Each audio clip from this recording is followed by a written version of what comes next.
fighter that you watch grow up?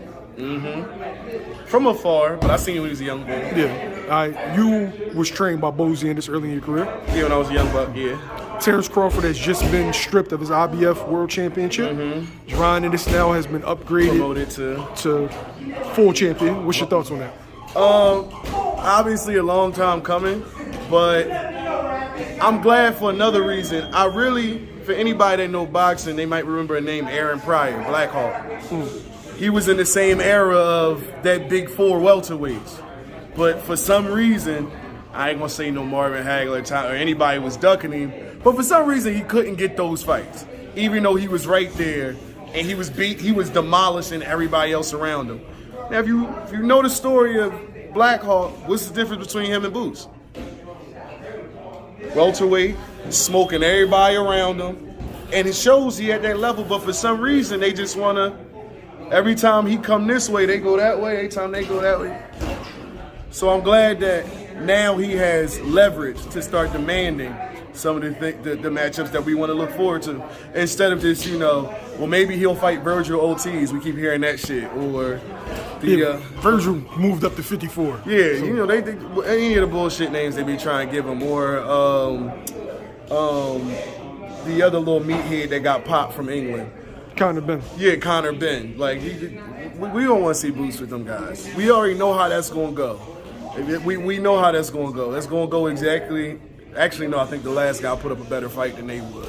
He showed a little bit more resilience. I think those guys, once Boots start touching on them, that hard check, I don't think they're going to have it. I think they're going to go exactly how Chavez went later on in his career when he realized he wasn't like that for real. That's what I see in those guys' futures. But I'm happy for Boots.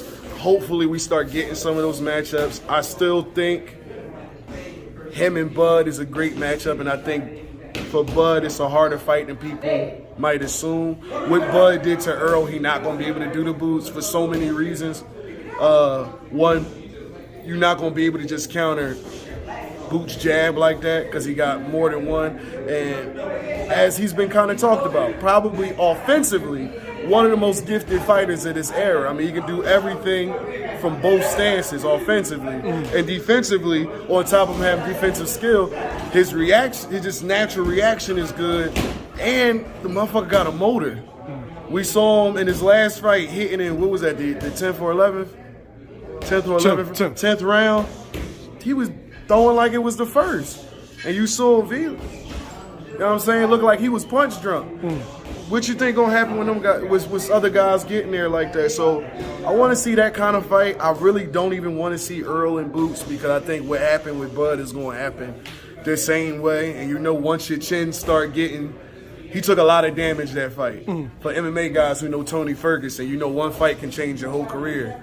You can have a chin, but when you take a fight like that and you getting dropped multiple times, you getting hurt multiple times, including the car crash, it's going to be a boat crash you getting there with Boots. So that shit ain't even, I know you like that one. it ain't even going to be worth it. So obviously Bud is the #1 fight.